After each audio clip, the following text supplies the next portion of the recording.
Apsolutno znam kako ti je. I meni se desilo da dođem u situaciju da listam na Instagramu i vidim tamo neku ženu, porodila se pre 4 sata, već je s bebom napolju i s ravnim stomakom. Znači, to su totalne gluposti, to su laži i nemojte da gledate te stvari, odnosno ako već gledate, nemojte da poverujete u to, zato što to nije realno i nije istinito. Upravo iz tog razloga snimam ovaj današnji video kao vid podrške svim mamama koje se nađu u postporođenom oporavku i u tom periodu nakon porođaja, zato što nam je tada pomoć preko potrebna, a danas pričamo o realnim stvarima i o 10 stavki koje su jako važne i koje će vam pomoći da se što brže, lakše i bolje oporavite.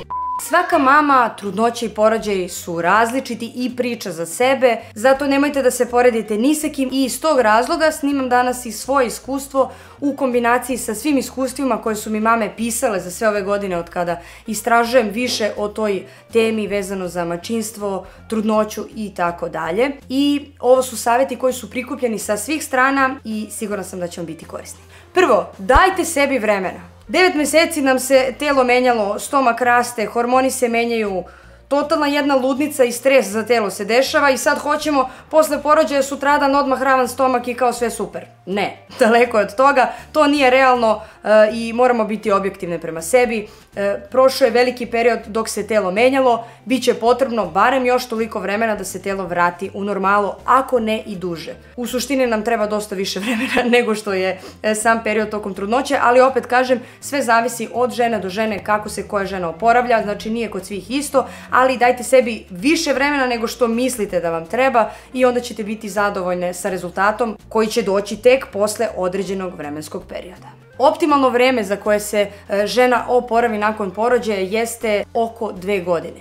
Pričamo, možda vam ovo sada zvuči nenormalno i sve, ali nekoliko meseci je potrebno da se telo oporavi fizički što se tiče rane i celog tog procesa tokom porođaja, znači 2-3 meseca otprilike. Onda tokom perioda dojenja ne može telo da se vrati u normalu kada vi dojite bebu. I dalje su tu prisutni hormoni, onda još uvijek ne dobijamo menstruaciju i nije nam krenuo ciklus da se vraća u normalu, znači moramo i da dobijemo i da se psihički osjećamo kao da smo u svom telu.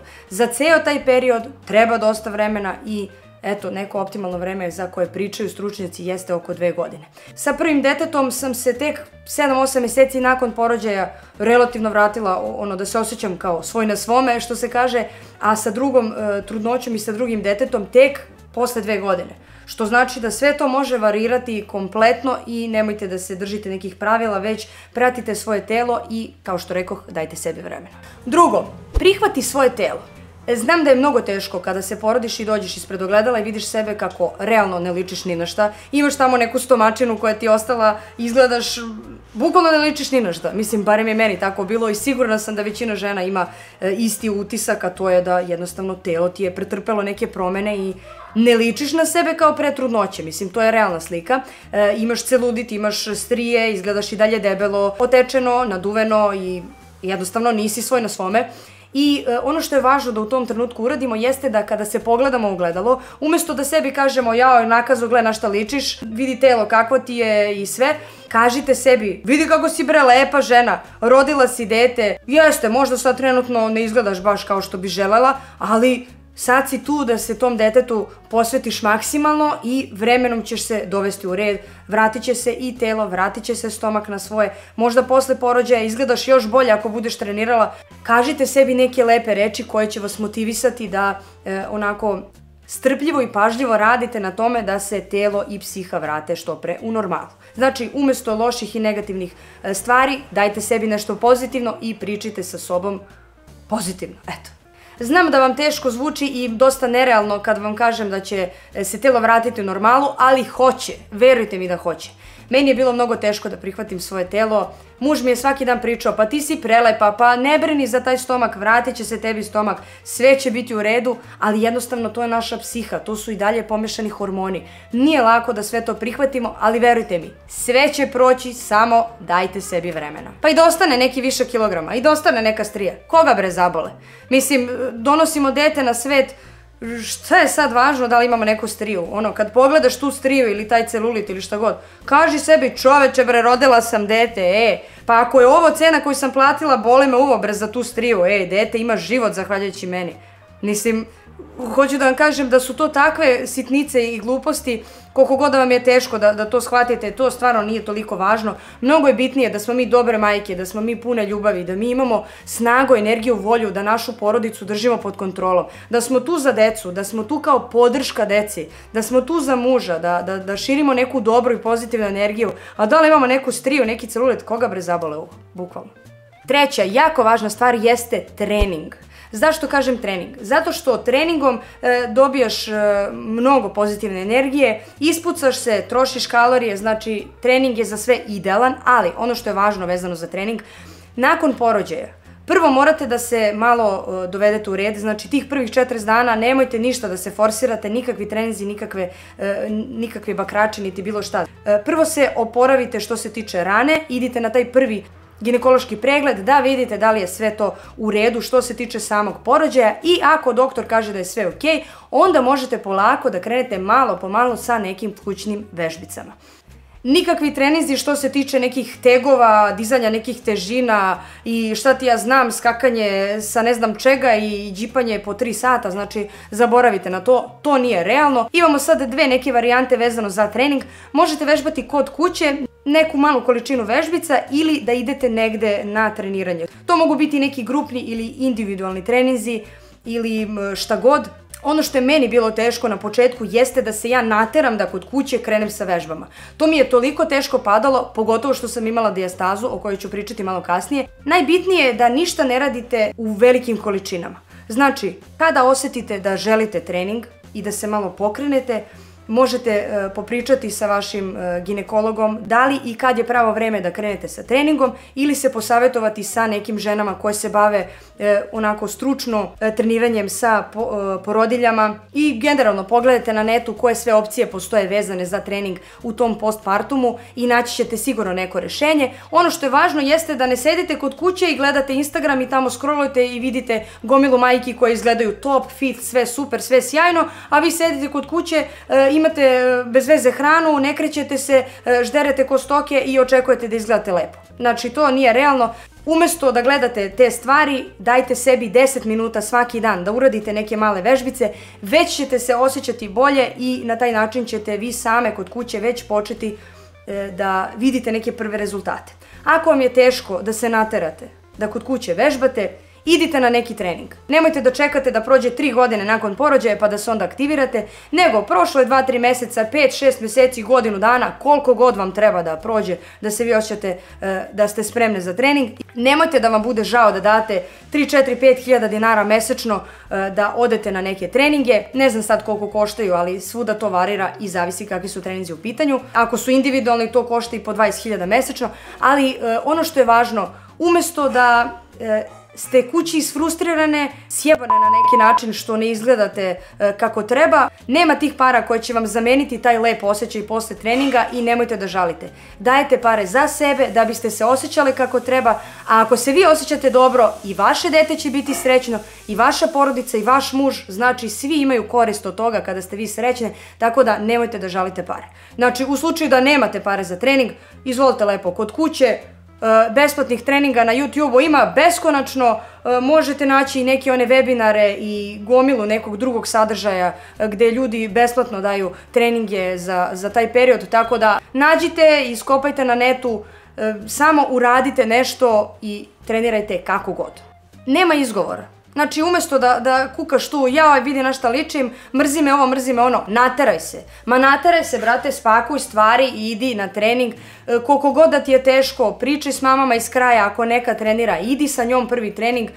Meni je to bilo užasno da se nateram da odem, ali nateraj se. Znači, isto kako sam ja mogla da se nateram, nateraj se i ti i idi, brate. Dosta više izgovora, te ne mogu ovo, jao mrzi me, čekaj sad dojim. Znači, trenirala sam i dok sam dojila, trenirala sam i bez dojenja i pre trudnoće i sa trudnoćom i kako god. Samo je sve bilo prilagođeno, naravno, u datoj situaciji, ali bez izgovora i samo napred. Kakav si sladak. Ajde, piči napolje, idi da se igraš. Nema forsiranja i sve lagano. Ako kreneš na treninge i vidiš da ti je tempo prejak, samo polako. Prilagodi sebi koliko možeš, ako svi rade 10 čučnjeva, ti uradi 2.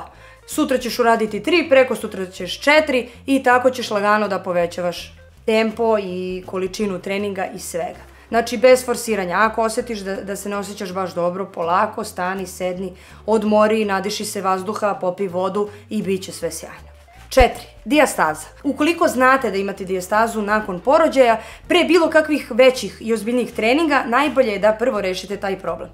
Dijastaza može da vam smeta oko mnogih stvari, imate neartikulisano mokrenje i mnogo toga vas muči kada je dijastaza prisutna i zato je najbolje da prvo rešite taj problem. Ako ne znate šta je dijastaza, kako nastaje, kako da je rešite, ostavit ću vam link ovde gore pa možete pogledati detaljan video koji sam snimila pre neko vreme vezano za tu temu. Ukoliko ne možete da idete na treninge, nemate dovoljno finansija da plaćate sebi treninge samo za dijastazu i da radite vežbe sa nekim stručnim licem, isto kao i za treninge koje sam malo pre navela, na YouTube-u ima bukvalno 100 videa, pa pogledajte. Ja sam isto tako gledala, nisam htjela da idem na treninge za dijastazu, krenula sam redom da listam na YouTube-u, našla nekoliko različitih trenera koji mi se sviđaju kako predaju na tu temu i pratila svaki dan, gledala te klipove, radila vežbice dok gledam te videe.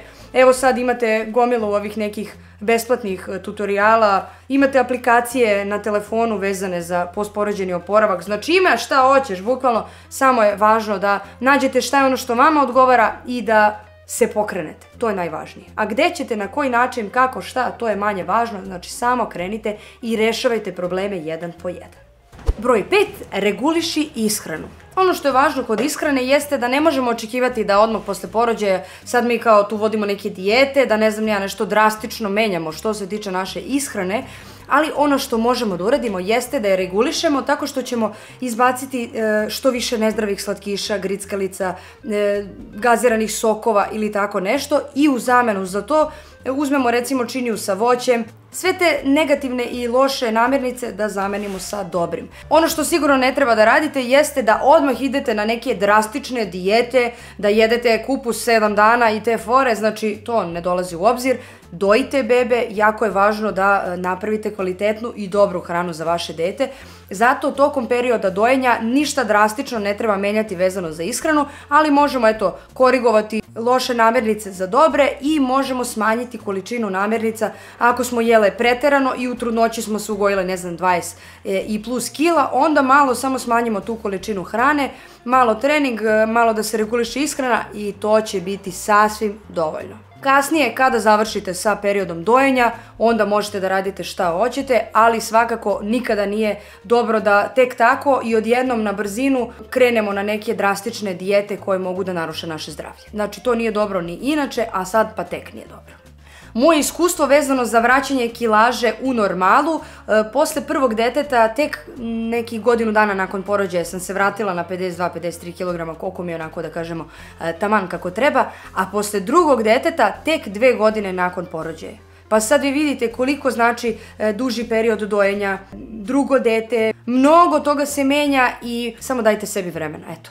Ja tek sada imam tu kilažu koju sam htela da dobijem nakon porođaja, a prošlo 2 godine, a treniram, fizički sam aktivna i imam dobru ishranu i vodim računa o ishrani i ne jedem meso, ne jedem mlečne proizvode, pa mi je toliko trebalo vremena da se vratim na kolosek. Znači, dajte sebi vremena, uradite sve što možete, ali lagano.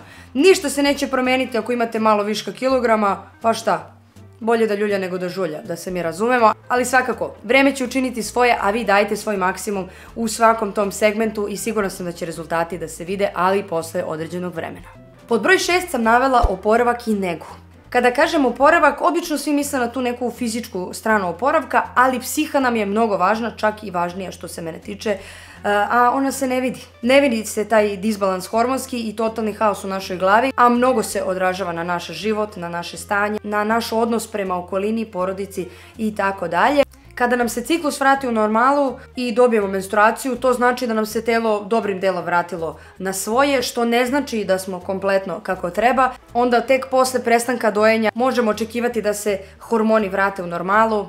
Ono što je glavno jeste da kada osjetimo da se osjećamo da smo to mi u našem telu, to znači da smo se oporavili. Barem što se mog iskustva nekog tiče. Jedno 5-6 meseci nakon prestanka dojenja sam se ja oba puta osjećala da sam kako treba. Znači da sam bukvalno da je moja duša u mom telu. Mislim, znam da ovo sad zvuči presmešno, ali zaista ja sam se tako osjećala i ne krijem da kažem kako sam se osjećala, zato što znam da se mnogo vas osjeća i isto ili slično i siguran sam da će vam ovakvo iskustvo pomoći da se vi osjećate bolje i da shvatite da niste same i da niste jedine u celoj toj priči i da je sve to normalno i da će se sve to vratiti u normalu kada dođe pravo vreme za to. Fizički ćete se bolje osjećati ako sebi malo ugodite što se tiče te neke nege. Recimo, možete se mazati nekim kremicama, ići na neke tretmane za zatezanje kože. Ne znam da li sme celulite da se topi sa onim maderoterapijama i tim stvarima tokom perioda dojenja, to morate da se raspitate. Ja ne idem generalno na te tretmane, ali sebi ugađam koliko god mogu što se tiče te nege. Znači, kremice i tako to, meni je to sasvim bilo dovoljno. A što se tiče psihe, gledajte pozitivne stvari, gledajte neke lepe stvari na netu. Slušajte podcaste, ako možete čitajte knjige, to je pobeda, ali je mnogo teško naći vremena za čitanje knjiga, jer bukvalno kad se porodiš nije ti do života. Nekoliko godina posle porođaja ne znaš gde si bre sam sa sobom, a kamoli da čitaš, ali eto, naterajte se da nešto od tih stvari učinite što bi moglo da vam pomogne da se psihički osjećate bolje tokom oporavka. Još jedna super stvar jeste da pričate sa mamama koje su u istoj situaciji kao vi. Pričajte sa vama dragim ljudima, podelite vaše iskustvo vezano za temu porođaja, postporođajnog oporavka, kako se osjećate, pričajte sa partnerom, pričajte sa dragim ljudima, to mnogo može da pomogne. Podrška je jako važna da vas ljudi oko vas razumeju. Kada podelite iskustvo sa ljudima, nekako mnogo vam je lakše i znate da niste sami u toj priči, već da mnogo žena prolazi kroz isto i to će vas, sigurna sam, motivisati da se i vi vratite što pre u normalu. Pod broj 7, jedna jako važna stvar jeste prihvatite pomoć. Nemojte da se pravite pametne i da sedite kući i da se mučite sa 500 problema koje vam stoje na leđima i na glavi i da se mučite sa svim tim stvarima i pričate sebi kako mogu ja to sve sama, ne treba mi niko, sve ja to mogu. Znači, ajde, molim vas, smirite se i dozvolite drugim ljudima da vam pomognu. Znam da ćete vi gomilu poslova uraditi najbolje i tako držite sve pod kontrolom, ali dajte drugima da vam pomognu. Ako muž želi da pomogne bilo šta, neka pomaže, neka radi, to je dobro za njega, to je dobro za vas. Hoće svekrva da vam skuva ručak, ma neka kuva bre, zahvalite joj se, budite srećni što vam je svekrva živa, neka kuva. Naravno, osim ako niste u dobrim odnosima, onda ne može ni da vam kuva, ne može ni da pomogne, ali ako imate živu mamu, bilo bi super da vam mama pomogne, sestre, braća, koga god imate, prijateljicu, kumu, rođaku, drugaricu, poznanicu, znači ko god može da vam pomogne, neka pomogne. Spustite malo loptu, spustite ego, dozvolite im da priđu, da vam pomognu, jer u tom periodu posle porođaja, ako vam nešto treba, to je pomoć sa svih strana i ništa ne odbijajte. Što se kaže, ne odbijajte ni šamar, eto, mislim ovo smešno zvuči, znam, ali zaista je tako.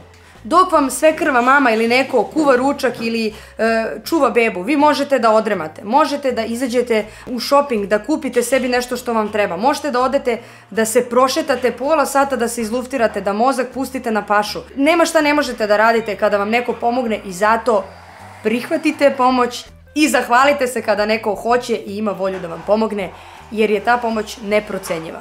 Pod broj 8, posvetite se sebi.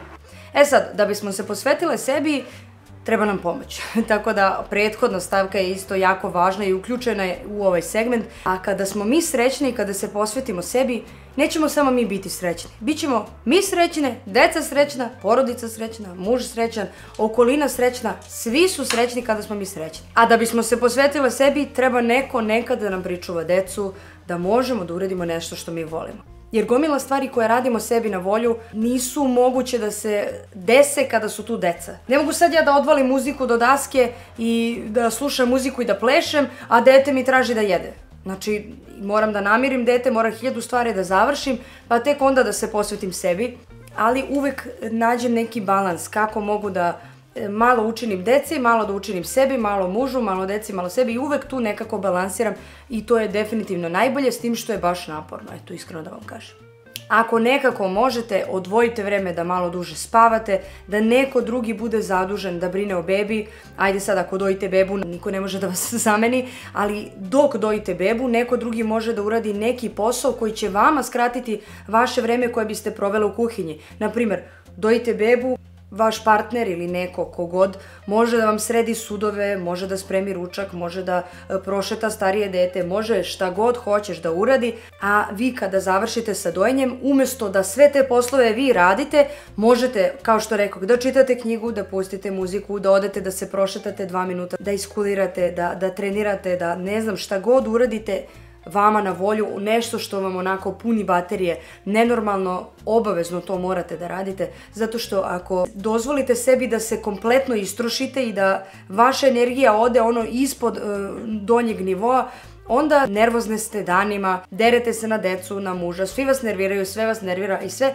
a to je moglo da se spreči ako biste se organizovale malo drugačije da nešto učinite sebi na volju. Znači, ako niste vi srećne, nije srećna porodica i mnogo je važno da vodite račun o sebi kako god. Sada dolazimo do jedne teme koja je jako važna i koja će zanimati mnogo vas, a to je pod brojem 9 odnosi posle porođaja. Mnogo je važno da se odnosi što pre vrate u normalu. S tim što to ne možemo da očekujemo odmah nakon porođaja, jer posle prvog porođaja 2-3 meseca vi niste ni za šta, da se mi razumemo. 40 dana krvarite, ma nije vam bre do života, ne možete sebe da gledate kamoli partnera. Mislim, bukvalno, barem je meni tako bilo i dosta žena mi je rekla da se isto osjećaju. Naravno, uvijek ima izuzetaka, uvijek ima žena koje spavaju sa svojim partnerima i tokom tih 40 dana, što je meni stvarno bez ikakve ljutnje od strane nekog od vas koga ovo može da uvredi, ali čoveče, 40 dana krvarim, znači hoću da se oporavim, nije mi do odnosa, stvarno, kad se oporavim, naravno sve može, ali čoveče, barem tih 40 dana je moj savjet da se suzdržite koliko možete, na neki drugi način učinite zadovoljstvo vi suprugu i on vama, ali svakako što se tiče odnosa, ne znam, prilagodite to nekim vašim potrebama i bez forsiranja. Pogotovo kada je prvo dete u pitanju, pa onda imate rano od epiziotomije ili šta god, ušivali su vas, stvarno je oporavak onako dosta naporan i očekujte 2-3 meseca da će vam trebati malo vremena da i kada pokušate da se igrate jednostavno ne ide ili niste raspoložene ili jednostavno ne ide. U tom slučaju lubrikant može da pomogne naravno. Najbolja opcija jeste da priprema traje malo duže, da se jednostavno više mazite, da biste se opustile i učinite sebi sve što volite i pričajte otvoreno sa vašim partnerom vezano za celu tu situaciju, zato što odnosi su mnogo važni u braku i bitno je da budu kako treba.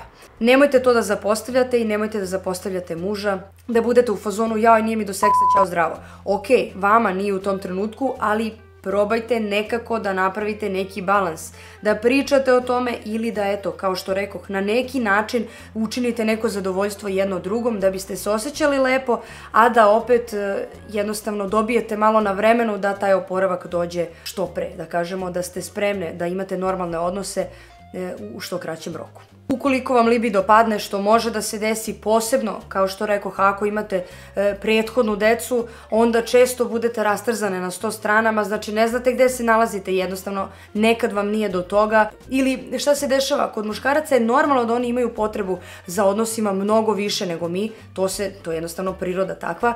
I nije dobro da partnera odbijamo non stop i da ono kao boli me glava, nisam sad raspoložena, ne mogu ovo, ne mogu ono. Stvarno nije dobro. Sad, naravno da nećete na silu da radite gomilu stvari, ali ako se desi da vam padne libido, vama ili njemu ili šta god, možete da gledate neke filmove za odrasle, možete, nemam pojma, da odvojite vreme koje ćete iskoristiti da pričate sa vašim partnerom o problemima.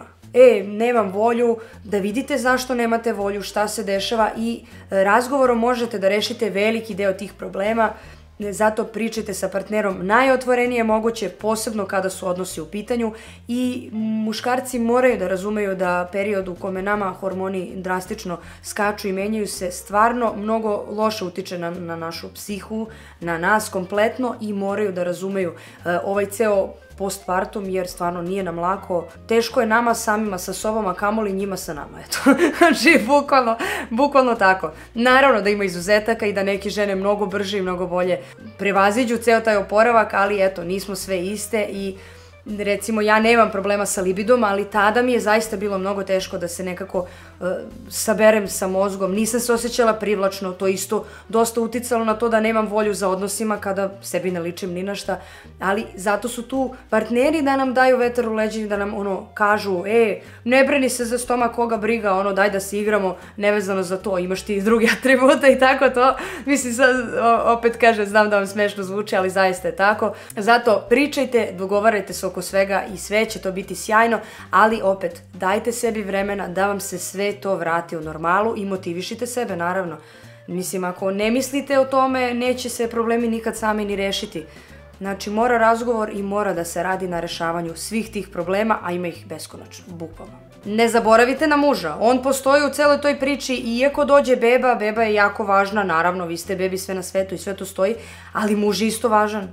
Da se mi razumemo, mislim, on je tu vama podrška i u trudnoći i pre trudnoći i sve i sad kao on ima potrebu za odnosom, izvini, beba me zove, ne mogu tebi da se posvetim. Naravno da ćete se prvo posvetiti sebi i bebi, ali i suprug je tu za vas, morate se i njemu posvetiti na koji god način. Jeste da oni imaju mnogo češće potrebu za tim, ali nećete se potrošiti, bre, ajde. Srećni ste vi, srećan je on i šta ćeš bolje. Znači sve je super kada su odnosi u zajednici kako treba i koliko god bilo teško, probajte da nekako nađete to vreme samo za vas. Neka neko pričuva decu ili igrajte se kad deca legnu da spavaju ili ne znam, iskradite se na brzaka pa se malo posvetite sebi, ne znam, šta god.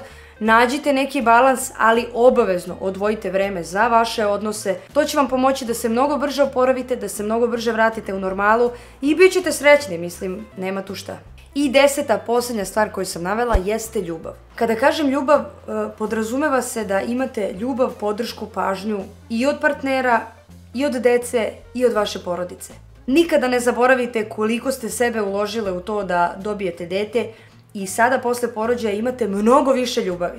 Zato što ste dobili još jedan nov život o kome vi brinete, ljubavi bude mnogo više nego pre. I to neka vam bude pokretač za sve što radite. Kad god vam padne energija ili se ne osjećate baš kako treba, setite se da je ljubav oslonac za sve i bez ljubavi nema ništa. Da li to bila ljubav u partnerstvu, da li to bila ljubav prema deci, ljubav prema hobijima, ljubav prema poslu, šta god, ljubav nas vraća u normalu i radite stvari koje vas ispunjavaju ljubavlju. Kad god pogledate dete, to treba da vam onako proradi neka lepa energija i da znate koliko ste se žrtvovale da taj život bude tu i da ste omogućile tom detetu da živi. Pa šta ćete lepše u životu? To je stvarno neprocenljivo i uvek se setite toga koliko je ljubav važna i da je sada imate na pretek. Nema tih para koje mogu da zamene taj osjećaj kada se ostvariš kao majka. Nema tih para i tih putovanja koje mogu da ti zamene taj lep dečiji osmeh kada te dete pogleda. Ulažite sebe u ljubav i u prave vrednosti jer to je ono što vam se zapravo vraća. Pare i sve to, naravno da je mnogo lakše s parama i naravno da svi mi želimo da živimo bolje, kvalitetnije, sve to. Treba da nam budu važne, ali ljubav pre svega. Barem je to neko moje mišljenje. Ako mislite suprotno ili se ne slažete sa mnom ili se slažete, napišite mi to u komentarima i ono što bih voljela za kraj jeste da vas zamolim da mi napišete vaše iskustva vezana za ovu temu. Sigurno sam nešto propustila i verujem da mnogo vas ima još dosta pametnih i korisnih saveta koje može podijeliti ovde sa nama u komentarima. Uvek sam tu kao neki vid podrške vezane za majčinstvo. Iako nisam stručno lice ili doktor ili šta ti ja znam, tu sam uvek da pružim podršku svim majkama koje mi već godinama pišu putem društvenih mreža i mnogo sam srećna što mogu na neki način da pomognem za šta god. Hvala vam što imate poverenje u moje mišljenje i u ono što imam da podelim sa vama. Mnogo sam srećna zbog toga. Hvala što nas pratite sve ove godine. I eto, tu sam za vas. Nadam se da ste uživali u današnjem videu i da će vam ovaj video biti od koristi. Ukoliko jeste tako, možete me zapratiti i pratiti sve ono što kačem u naredno vreme, a ukoliko vas interesuju teme o majčinstvu i tako te stvari, u folderu Majčinstvo, iskustva, saveti možete potražiti još gomilu baš korisnih i sjajnih videa vezanih za majčinstvo. Uživajte i hvala što ste gledali ovaj video, a mi se vidimo uskoro u nekom novom videu. Ćao! Molim te, samo izađi napolje.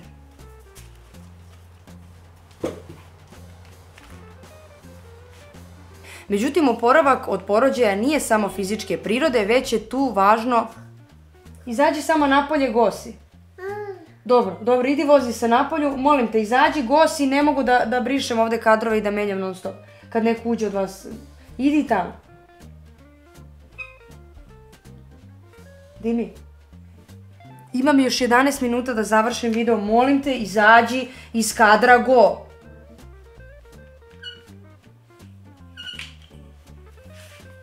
Rodili smo dete, čoveče. Rodiš dete, bre, ej, takvu stvar učiniš za sebe, za svoju porodicu, za ovo čovečanstvo i sad hoćeš sve da bude perfektno i savršeno. Mislim, daleko smo mi od savršenog, da se razumemo, tako da ponekad strija malo neki viša kilograma ili nešto, ništa to nije strašno.